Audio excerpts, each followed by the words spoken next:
Good morning, all of you. Let's start today's session. New topic, syntax. Syntax. और नए channel पर यदि आप नए हैं तो सब्सक्राइब कर लें ताकि नोटिफिकेशन आपको मिलते रहे। बेल आइकन को भी क्लिक कर दें, ऑन करें, ताकि जिससे जुड़े आपको संबंधित सूचना मिलती रहे। देखिए डिफिनीशन इसका परिभाषा है, वाक्य में शब्दों को उचित स्थान पर सही रूप में प्रयोग करने की क्रियाविधि को सिंटैक्स कहते हैं। वाक्य में शब्दों को उचित स्थान पर सही रूप में प्रयोग करने की क्रियाविधि को सिंटैक्स कहते हैं। The correct arrangement of words in a sentence is called syntax. Chase Armour के द्वारा दी गई है डिफिनीशन इसकी सिंटैक्स का। The definition of syntax, the correct arrangement of words in a sentence is called syntax. अतः इसके अंतर्गत वे सभी नियम आते हैं जो सही अंग्रेजी लिखने के लिए अनिवार्य हैं, रूल्स ऑफ आर्टिकल। अंग्रेजी में जो ए, एन और द को आर्टिकल या उपपद कहते हैं। अंग्रेजी में ए, एन और द को आर्टिकल या उपपद कहते हैं। ये दो प्रकार के होते हैं। फर्स्ट है इंडेफिनिट आर्टिकल। अ तथा एन को इंडेफिनिट आर्टिकल कहा जाता है क्योंकि वे अनिश्चित नाउन के पहले आते हैं।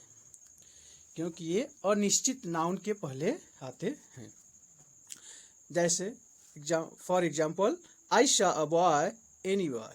आई शॉ अ बॉय या एनी बॉय, ये मतलब आई शॉ बॉय मैं किसी भी लड़के के लिए कह रहा हूँ, कोई भी लड़का, ये नहीं तो कह रहा है कि आई शॉ अ बॉय, मैंने एक लड़का देखा, तो any boy. He saw an owl, उसने एक उल्लू देखा, यानी उल्लू मतलब कोई भी।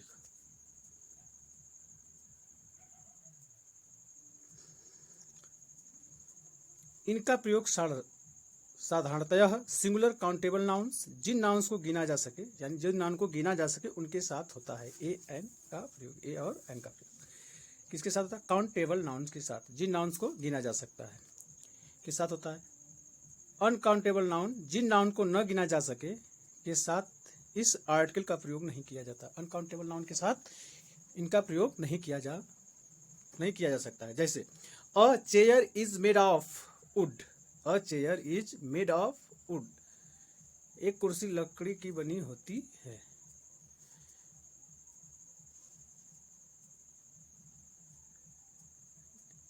एक कुर्सी लकड़ी की बनी है। तो इस वाक्य में in this sentence chair countable noun है, इज काउंटेबल नाउन। अतः इसके पूर्व ए का प्रयोग हुआ है। वुड लकड़ी या अनकाउंटेबल नाउन है।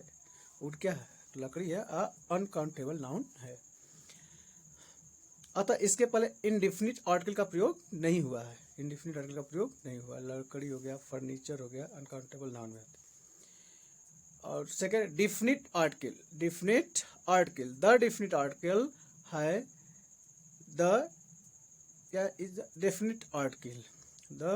डिफिनिट आर्टिकल है क्योंकि वह निश्चित नाउन के पहले प्रयोग होता है। इंडेफिनिट अनिश्चित, डिफिनिट निश्चित।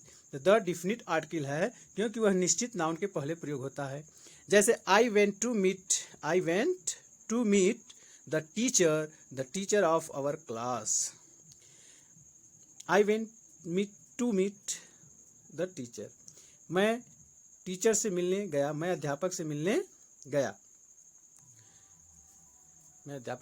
के लिए गया, यानी कि the teacher of our class, हमारे क्लास के जो टीचर हैं उनसे मिलने गया। तो ये चीज निश्चित थी कि उनसे मिले, तो इसलिए क्या है, डिफिनिट आर्टिकल कौन सा है? द वहां प्रयोग करते हैं, जिसको पहले जान। यहाँ से दो निष्कर्ष आया निकल के, कंक्लूजन कि ए और एन का प्रयोग काउंटेबल नाउन के साथ होगा और द का प्रयोग निश्चित होता है ये अनकाउंटेबल नाउन। देखिए रूल नंबर एक, देखिए रूल नंबर ए का प्रयोग में, देखिए रूल नंबर ए का प्रयोग कैसे, अ का प्रयोग कैसे किया जाता है? इंडेफिनिट आर्टिकल अ का प्रयोग सामान्यतः उन नाउन के पूर्व जिनकी गिनती की जा सकती है या किया जाता है और जिनका उच्चारण कॉन्सोनेंट व्यंजन की आवाज से होता है। या जिनका उच्चारण कॉन्सोनेंट व्यंजन की आवाज से होता है,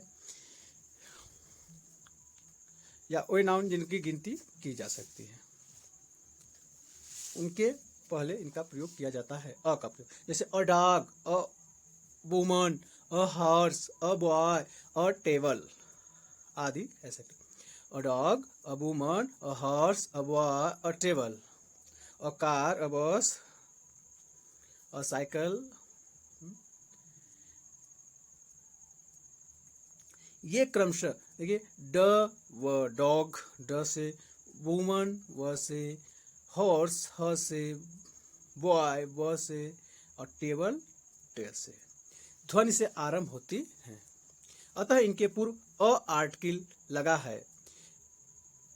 रूल बी देखिए, इसमें जब यू की आवाज वाई यू हो, जैसे वाई यू हो तो यू, जैसे a university, a European, sorry a university, a European dress, a utensil, a onion, a onion.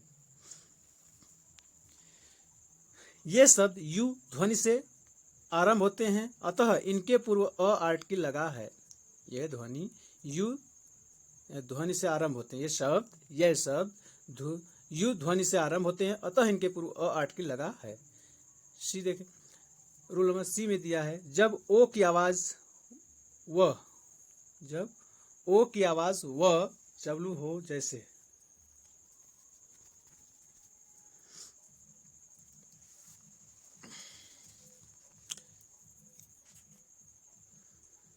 जब जब ओ की आवाज व हो, जैसे a one eyed man, a ₹1 note, ये दोनों शब्द वह ध्वनि से आरंभ होते हैं, अतः इनके पूर्व अ आर्टिकल लगा है। डी देखिए, रूल नंबर डी में एक वचन में जातिवाचक संज्ञा, एक वचन यानी सिंगुलर नंबर में जातिवाचक संज्ञा कॉमन नाउन से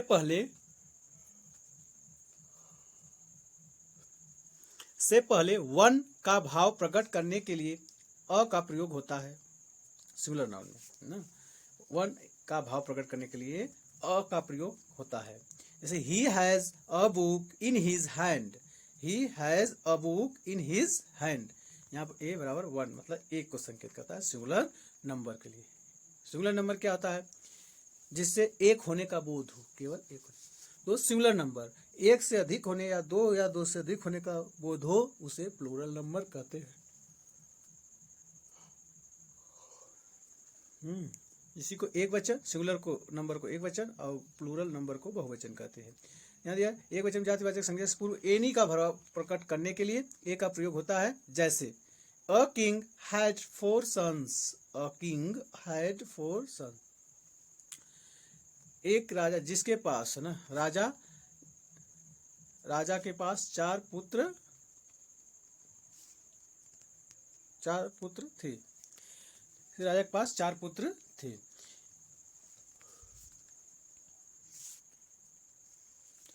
एफ रूल नंबर एफ में देखें, अ से द सेम का भाव भी प्रकट होता है। अ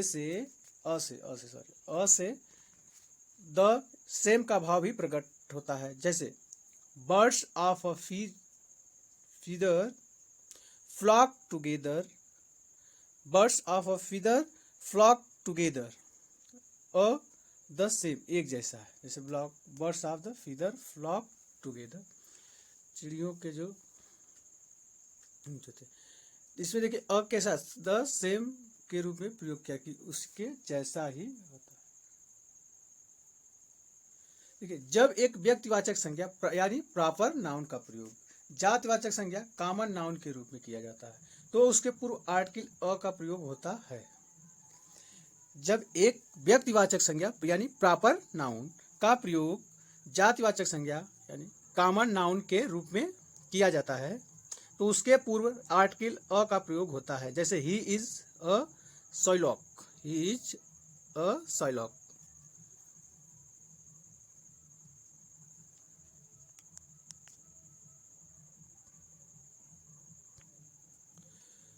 देखिए रूल नंबर डी से करें।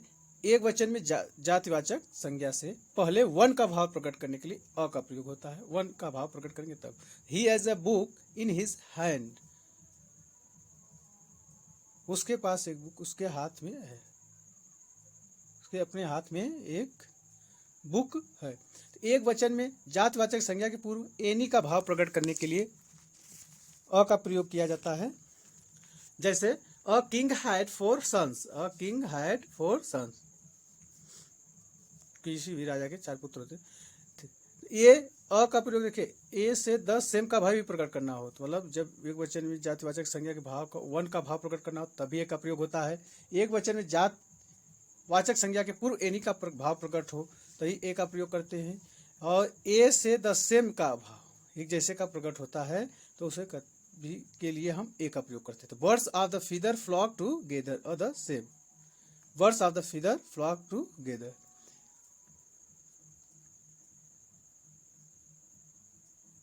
जब एक व्यक्तिवाचक संज्ञा यानी प्रॉपर नाउन, जब एक व्यक्तिवाचक संज्ञा इट्स मीन प्रॉपर नाउन का प्रयोग एक जातिवाचक संज्ञा इट्स मीन कॉमन नाउन के रूप में किया जाता है तो उसके पूर्व आर्टिकल अ का प्रयोग होता है। प्रॉपर नाउन का प्रयोग एक कॉमन नाउन के रूप में किया जाता है तो उसके पहले आर्टिकल अ का प्रयोग होता है। जैसे he is a Shylock, he is a Shylock.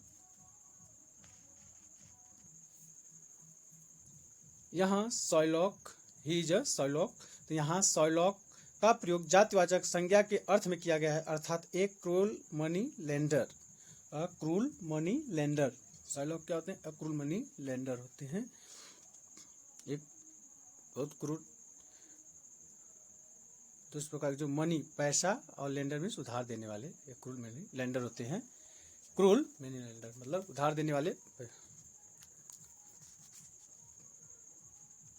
कड़क स्वभाव के होते हैं। देखिए अब rule number H, A B C D E F G H आ गया। एच रूल में देखिए ए का प्रयोग प्रति यानी पर के रूप में भी किया जाता है। जैसे अ का प्रयोग प्रति यानी पर के रूप में भी किया जाता है। जैसे ही अर्न्स 3000 रुपीज, ही अर्न्स 3000 रुपीज, वह 3000 रुपये कमाता है। फिर क्या लिया? अ मंथ, अ मंथ मतलब पर मंथ, यानी कि यहाँ पाएगा पर मंथ, हर महीने वह 3000 रुपये कमाता है। वह 3000 रुपये हर महीने कमाता, पर मतलब सॉरी एक महीने की, पर मतलब प्रति माह वह 3000 रुपये कमाता है, एक महीने में 3000। निम्नलिखित में से ए का प्रयोग देखिए, ए का प्रयोग देखिए, अनवायस, अपीटी, नॉनसेंस, न्यूसेंस, नॉनसेंस होना चाहिए। देखिए अनवायस, अपीटी, अनॉनसेंस, अबैज, bad cold, bad cold, a headache, a temperature, a headache, a bad cold, nuisance, pity, a noise. निम्नलिखित में ए का प्रयोग देखिए। अनेक आइडियोमेटिक फ्रेज में अ का प्रयोग होता है। जैसे अनेक आइडियोमेटिक फ्रेजेज में अ का प्रयोग होता है। जैसे all of a sudden, all of a sudden, on a large scale, on a large scale, बड़े पैमाने पर, एक बड़े पैमाने पर। To be in a hurry, to be in a hurry, जल्दी में होने के लिए। To be in a rage, to be in a rage, rage क्रोध में है ना, to be in a rage क्रोध में होना, गुस्से में होना। तो ये फ्रेज है, आइडियोमेटिक फ्रेज है, उसमें भी अ का प्रयोग होता है, देख रहे हैं आप। फिर देखिए एन का प्रयोग देखेंगे नेक्स्ट वीडियो में। और सेशन आपको पसंद आए, लाइक हो रहा है आए तो इसको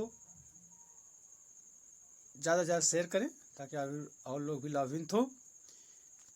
जय हिंद, जय भारत।